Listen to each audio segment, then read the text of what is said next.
I sit before you here as a Chief of Staff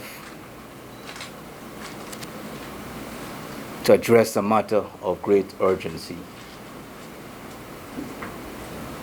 I have directed that we convene this press conference because I believe you play a very important role in our society, and what we need to communicate when we need to, and for you to propagate that message. This evening, I will speak to a particular issue that relates to one of our aircraft, call sign 8 Romeo, Alpha Yankee Romeo. It's one of the two new Bell 412 aircraft that was on a command mission today under the command of Colonel Michael Shahoud. Colonel Shahoud is our commander for the 1st Infantry Battalion. He was on a mission to visit our troops on the western border. On that flight, we had the following persons: Brigadier Retired Gary Beaton, Colonel Michael Shahoud, Lieutenant Colonel Sean Welcome, Staff Sergeant Jason Khan, and the crew, that's the pilot and the engineer, Lieutenant Colonel Michael Charles, Lieutenant Andio Crawford, and Corporal Dwayne Johnson. The aircraft was en route to our borders. It landed at Olive Creek and refueled. Shortly after takeoff, we lost contact, communication. An ELT signal, which is the emergency locator transmitter signal, was emitted and has transmitted through satellite communication and to the aviation authorities. Whenever an ELT signal is emitted on any aircraft, it signals an issue. An ELT signal is triggered based on a crash landing, hard impact, or it can be triggered manually. I must tell you that the weather condition in the general area has been very not the best. Heavy overcast, raining, etc. The terrain is mountainous and heavily forested. On receipt of that ELT signal, it activated our analysis. We attempted to make contact with the aircraft and no communication was obtained. We immediately activated our search and rescue process.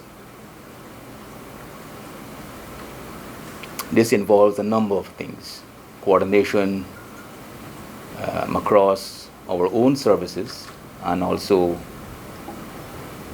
with the private sector. We had deployed our Skyvan with a search and rescue team from our special forces, and we also had the support of Omni helicopters which also supported the search efforts today. I wish to say that those efforts in the area, by the use of the 2 aircraft I mentioned, did not yield what we were hoping for because of the bad weather condition in the area. There are some photographs we are going to show you to give you an idea how difficult it was to actually flew in the area. It's on your... That mic, your mic, a little bit closer to you. Yes. If you look to your right, this is the kind of weather conditions we had for the entire day. Search and rescue efforts has to be conducted in a safe manner. Having known the danger and the challenges of being in that area. So we want to ensure that the team exercise caution. It did not allow us anywhere to have a search and rescue intervention. To locate and to provide rescue tasks.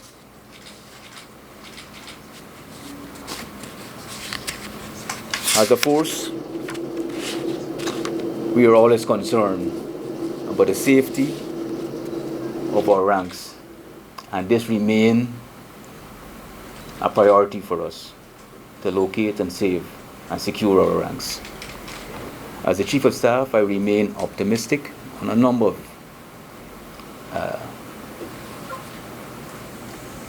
criteria. The officers on this aircraft are among our best. Lieutenant Colonel Michael Charles is no stranger to the public, and certainly not to the force. With over 4 decades of flying and flying experience. While we are analyzing all the information available to us, this incident, I'm sure has generated additional anxiety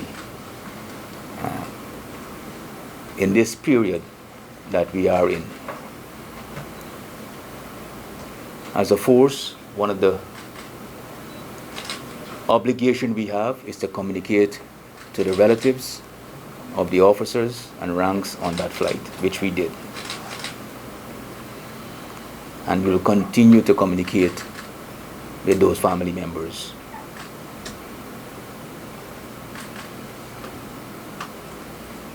Our efforts to search will recommence in the morning. We have troops on the ground, and we will recommence those search efforts in the morning. I'm confident that what we would have gained today of the terrain and other data, we will have a better day tomorrow.